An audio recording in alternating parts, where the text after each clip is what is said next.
Olá, eu sou Paulo Kiss, estamos de volta para essa série de entrevistas que temos feito aqui no estande da Pini, na FEICOM. Eu estou recebendo aqui no nosso estande o Wilton Catelani. Ele é coordenador da Comissão de Estudos Especiais da BNT, responsável pela primeira norma brasileira de BIM, de classificação BIM. Wilton, explica um pouquinho desse trabalho que, inclusive, eu gostaria até que você mencionasse, permitiu que o novo TCPO trouxesse essa classificação. Legal, Paulo. Então, na verdade, essa primeira norma BIM brasileira, a 15965, ela ainda não está totalmente publicada, mas mesmo assim, este já é o segundo projeto que utiliza o sistema de classificação na prática. O primeiro projeto foi feito pela CCDI, Camargo Correia Desenvolvimento Imobiliário, e interessante frisar que foi o projeto que ganhou o primeiro prêmio BIM promovido pelo Sinduscom São Paulo. Então foi assim, embora, de novo, como a norma ainda não foi 100% desenvolvida e publicada, a equipe de engenharia da Pini nos procurou, interessadas em fazer a reclassificação do TCPO, e aí o que nós fizemos foi fornecer as tabelas de trabalho, aqueles conteúdos que ainda não estão completos e publicados. Então nós fizemos algumas reuniões iniciais para capacitar a equipe de engenharia da Pini para entender o sistema de classificação, porque esse é um ponto importante. A norma não é muito simples, o sistema de classificação de informações não é muito simples de entender. Então, é preciso um esforçozinho. E foi isso que nós fizemos no início, com o pessoal da engenharia da Pini. E no final foi excelente, porque nós conseguimos reclassificar o TCPO, e o esforço da Pini para reclassificar o TCPO ajudou a comissão, ajudou o trabalho no desenvolvimento justamente daquelas tabelas que ainda faltam ser completadas. Só para o nosso espectador entender, Wilton, na busca do TCPO, na busca da composição, como é que ele faz essa consulta? De que maneira a classificação está relacionada às composições? Que tipo de informação ele terá acesso? Então, basicamente foram usadas 3 tabelas, as 3 principais tabelas que a norma está produzindo.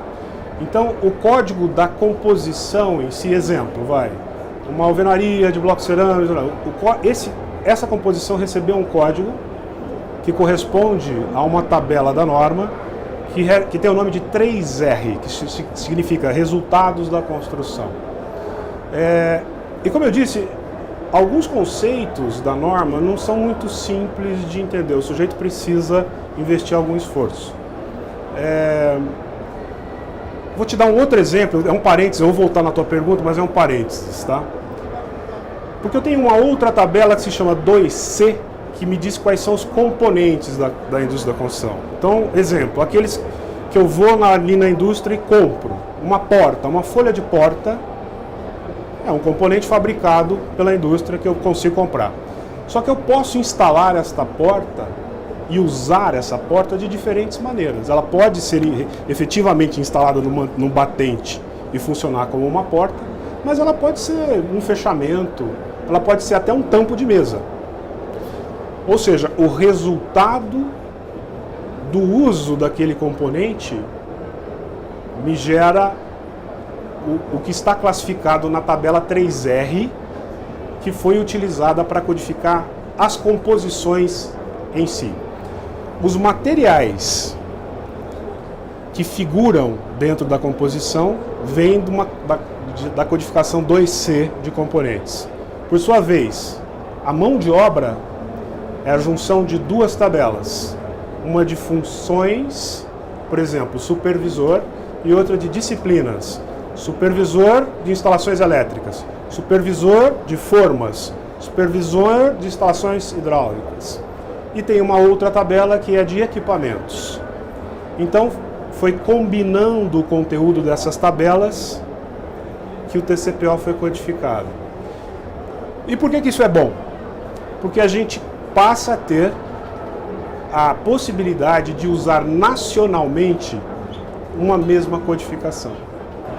E indo nessa linha, Wilton, de que maneira essa comissão gerou inúmeras horas de trabalho, tem algumas derivações, ainda há trabalho a fazer de classificação. De que maneira você enxerga a evolução dessa primeira norma, como é que ela vai permear o trabalho dos projetistas, o trabalho do setor? Bacana. É assim, acho que a primeira observação para fazer na sua pergunta é o seguinte: essa comissão tem esta norma que já está parcialmente publicada, ainda faltam algumas tabelas para ser concluída, mas já tem uma segunda norma em desenvolvimento. Foi criado um grupo de trabalho, em 2012, foi criado um grupo de trabalho vinculado à comissão, que é um grupo de trabalho de componentes BIM. Esse grupo de trabalho é liderado pelo professor Toledo, da USP, e lá eles estão desenvolvendo conteúdos que vai orientar a indústria a como desenvolver objetos BIM. A gente já tem algumas iniciativas, o exemplo da Deca, Tigre e tudo mais, mas se você parar e analisar esses objetos, a maneira como eles foram desenvolvidos, você vai perceber que eles não servem para todos os casos de uso BIM. Vou dar um exemplo muito simples, da própria Deca. Você tem características de cor, de brilho na louça, tem toda a geometria detalhada. Então isso para um arquiteto é bacana, aquele que quer mostrar como o projeto vai aparecer, fotografar para o cliente. Mas para um projetista de instalações hidráulicas, esse objeto não serve, porque ele é pesado demais. Então se você for fazer o dimensionamento de um empreendimento, sei lá, 2 torres de 10 andares, replicando esses objetos pesados, você não consegue trabalhar. Então veja, só que esse é um conhecimento que não existia no mercado e nem existe ainda, só está dentro ali do conteúdo que está sendo gerado pelo grupo de trabalho. Então, nesse sentido, a gente está numa grande feira com muitos expositores aqui. Qual a recomendação que você dá para essas indústrias? De que maneira deve ser feita essa inserção no universo BIM para atender os profissionais da construção? Eu acho que o que é possível fazer e recomendável é que eles participem das reuniões da norma. É uma reunião só mensal, elas acontecem na última quinta-feira do mês, uma reunião pública. Onde? Na ABCP, a Associação Brasileira de Cimento Portland, no Jaguaré.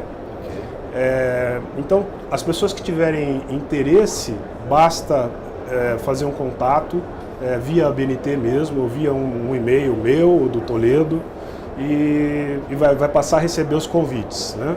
E as reuniões são públicas e é uma maneira de tomar contato com todo esse conhecimento que, por exemplo, a parte de objetos não foi publicada nada ainda, e já tem muita coisa lá. E seria fundamental, porque aí você evita desperdício de esforço. O sujeito precisa, não tem jeito, Paulo, como é um assunto novo, tem que estudar, tem que entender primeiro, para depois sair fazendo. E o brasileiro é danado, né? O brasileiro quer sair fazendo e aí corre o risco. Pode dar ruim. Exatamente. Okay. Nós conversamos aqui com o Wilton Catelani, coordenador da Comissão de Estudos Especiais da BNT para a norma BIM, né, a primeira norma brasileira, e falamos aqui um pouquinho desse universo, da necessidade de objetos BIM mais adequados para uso no setor de projetos. Muito obrigado, Wilton. Imagina, à disposição.